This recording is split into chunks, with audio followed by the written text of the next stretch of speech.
In March 2025, the Swedish government published their proposal for new pet keeping legislation. The proposal followed months of consultation with animal specialists from pet keeping societies, pet trade organisations and the veterinary sector. The details published in the final proposal would essentially end pet keeping for millions of Swedish pet owners, sending shockwaves around the country. We spoke to one of those specialists, Jesper Agner Arno, to find out what happened. My name is Jesper Agner Arno. I'm a veterinarian and I work as a clinician. I work with pet shops, I work with schools that keep animals, I work in education, and I'm also the chairman of the Herpetological Society in Gothenburg. I was invited by the Scientific Council of the University of Agriculture in Sweden, that in turn had gotten a mission or an order from the Ministry of Agriculture in Sweden. My job was to be a part of an expert group looking at scientific evidence for the spatial needs of reptiles and amphibians in captivity. Over the course of about half a year, we had several meetings, and then we worked on the report separately, reading articles, finding out information, and writing down what we found. The report was a part of the job to produce a revised, new, updated version of one of the big pieces of legislation that controls how we're allowed to keep small companion animals, household pets that are not dogs and cats in Sweden. We were asked to see what kind of scientific evidence there were for the spatial needs of reptiles and amphibians in captivity.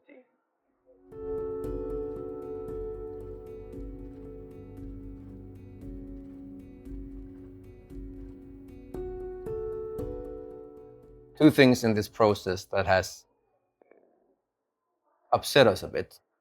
The first was that when the report was released at the start of 2024, the Scientific Council had added their summaries and conclusions that we didn't write. We wrote our report and our findings and conclusions, and our conclusions were largely that the enclosure design and enclosure decoration, what you put in the enclosure, matters more than actual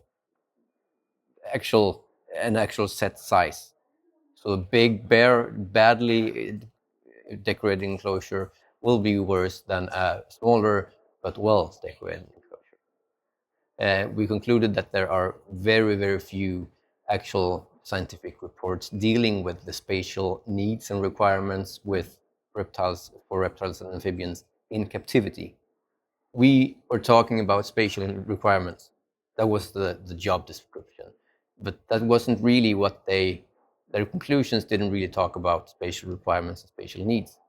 It talked about welfare and welfare indicators, and that was missing and lacking, and therefore the Ministry of Agriculture should either consider a positive list or adding more species to the negative list.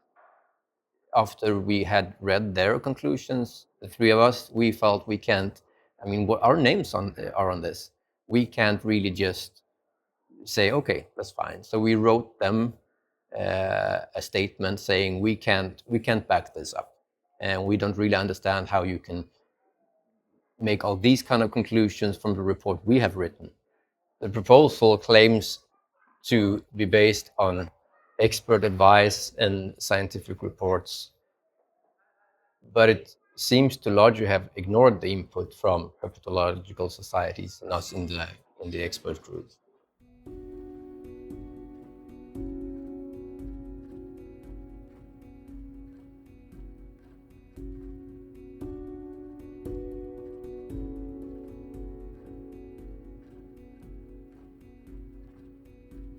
My first reaction to the new proposal was that it's unrealistic and that I'm made me concerned about if this goes through, what will happen to the keepers, the animals, and the future of animal husbandry in Sweden.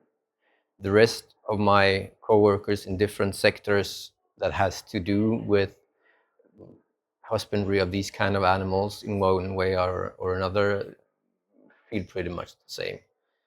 One of the most surprising and ridiculous, if you ask me, new paragraphs is that you would no longer be allowed to feed live insects to your animals, to any animals that are a part of LAT. And I mean, that would largely be the end of all frog keeping, most lizard keeping, some bird keeping, and so on. Well, let me just say this. And a lot of the changes wouldn't just affect private keepers, but this one change would basically make it impossible to have any kind of conservation project with any amphibians or insectivorous lizards, and there are a lot of them. And that would just be both stupid and sad.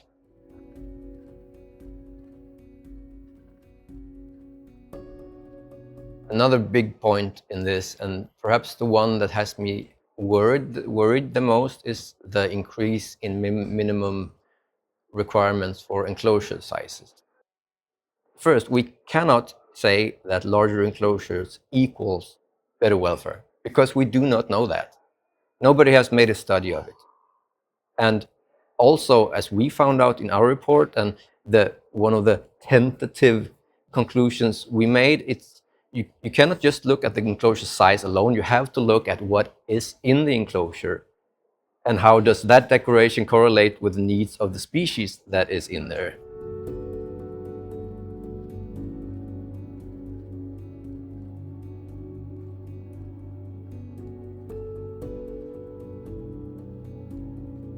The new enclosures aren't guaranteeing better welfare in any way. But what they do is they put a really big restriction on the ability of keepers to actually adhere to the new legislation. And it does put a big restriction on the general public's ability to keep these animals. And this doesn't just pertain to reptiles. We're talking rabbits, guinea pigs, mice, rats, hamsters, any kind of bird, and so on. And then you could twist this and say, but do we care? Should everybody be allowed to keep animals? And should it be relatively easy for people to keep animals, or should we make it really, really hard and just the people that have a lot of money, a lot of space, and a lot of ambition to do so? But just looking at experiences from other countries that has done perhaps not the same, but that also has made it really hard or forbidden for people to keep certain types of animals, people have still kept those animals. And I'm not saying everybody is going to say, oh, I don't care about this law, I'm going to be a criminal, because some people will stop. But what it will do is that the people that say, okay, screw this law, this is stupid, I'm not stupid, I'm going to keep my animals, and I don't think they have the money to control this anyway, which probably is true, they will just go underground. So you will have no more societies for people that keep different animals. You will have no more meetings, there will be no more internet groups or forums unless they're really, really hidden. So there will be no supply of Swedish captive bred animals. There will be no spreading of information. People won't be interested in writing something on the internet, because then perhaps somebody sees, oh, how do you have these animals? So nobody will spread information. That means the progression of husbandry will just stop, or at least slow down extremely much. And it will also mean that the entire sector that provides these animal keepers with food, in some cases animals, other kind of supplies, cages, terrariums, whatever, they will have a really, really hard time, and many of the pet shops will probably have to close down.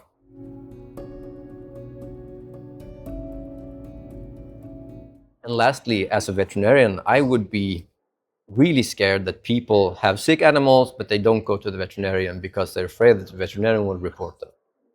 Looking at animal welfare is, I think we all agree, everybody that keeps these animals, that works with these animals, that does anything pertaining in some way to these animals, all agree that we want better welfare for our pets. Because if we set unrealistic standards, we won't meet them, people will take shortcuts, don't care about them, and then we have achieved absolutely nothing.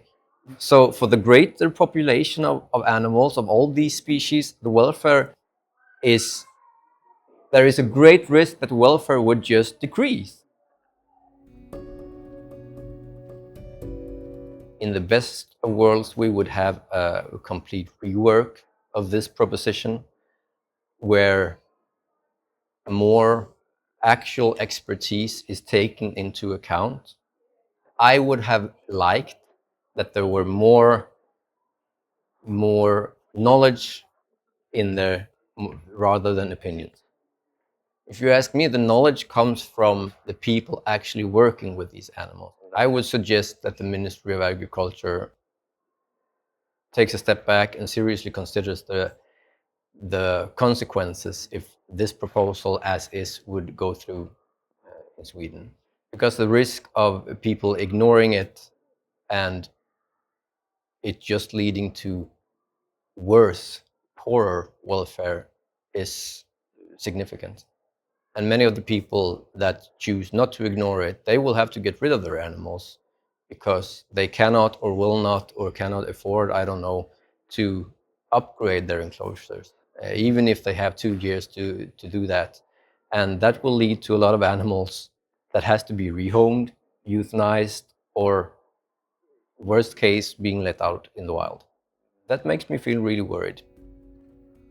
2 days after this interview was recorded, the Swedish government withdrew the controversial L80 proposal, following a wave of criticism from animal keepers worldwide.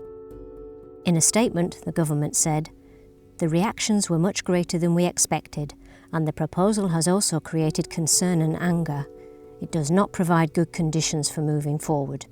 We are therefore withdrawing the proposal to create better conditions."